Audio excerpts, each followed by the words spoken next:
Okay, so in this inelastic collision, we're going to have two carts of different masses colliding. So cart A will move with initial velocity through the first photo gate. They'll inelastically collide and then move together through the second photo gate.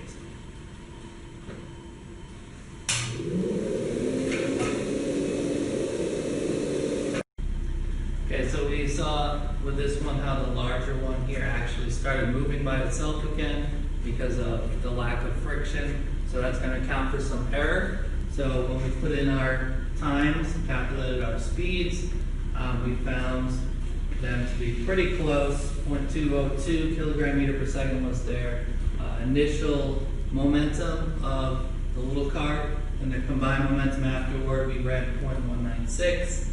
So again, we can take into account the error of the larger one that started moving by itself. So technically its initial momentum was not zero, it was just a little bit above zero.